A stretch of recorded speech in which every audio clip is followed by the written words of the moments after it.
नमस्कार, मैं हूं साक्षी झा और आप देख रहे हैं न्यूज़ 18 का डिजिटल प्लेटफॉर्म। केंद्रीय कर्मचारियों और पेंशन भोगियों के लिए एक बड़ी खुशखबरी सामने आ रही है। प्रधानमंत्री नरेंद्र मोदी के नेतृत्व वाली केंद्र सरकार ने 8वें वेतन आयोग का रास्ता साफ कर दिया है। मिंट का एक रिपोर्ट के मुताबिक ये नया वेतन आयोग 1 जनवरी 2026 से प्रभावी होने जा रहा है। इसका सीधा अर्थ है कि आने वाले समय में न केवल मासिक वेतन में बढ़ोतरी होगी, बल्कि महंगाई भत्ते यानी कि डीए और पेंशन के गणित में भी बड़े और सकारात्मक बदलाव देखने को मिलेंगे। सबसे बड़ा सवाल जो इस वक्त हर सरकारी कर्मचारी के मन में है वो ये कि आखिर सैलरी कितनी बढ़ेगी। मीडिया रिपोर्ट्स और शुरुआती अनुमानों के मुताबिक इस बार फिटमेंट फैक्टर सबसे अहम भूमिका निभाने वाला है।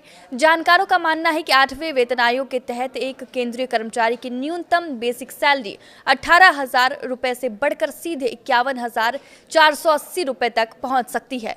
टैक्स एक्सपर्ट्स और विशेषज्ञों का कहना है कि सरकार फिटमेंट फैक्टर को 1.83 से लेकर 2.57 के बीच निर्धारित कर सकती है।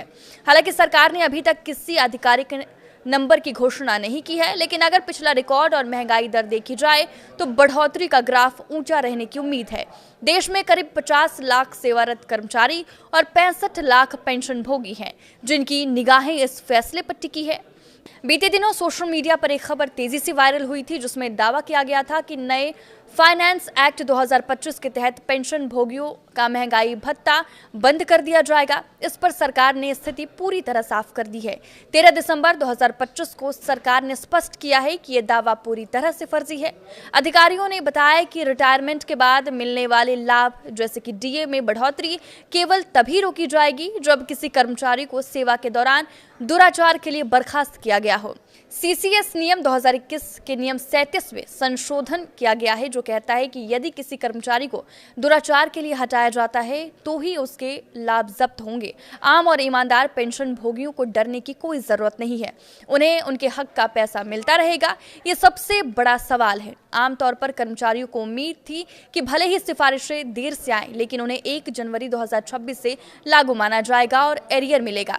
लेकिन बीते दिनों सरकार ने संसद में साफ कर दिया था कि अभी लागू होने की तारीख पर कोई फैसला नहीं लिया गया है। वित्त राज्य मंत्री ने स्पष्ट शब्दों में कहा कि 8वें वेतन आयोग के लागू होने की तारीख सरकार तय करेगी।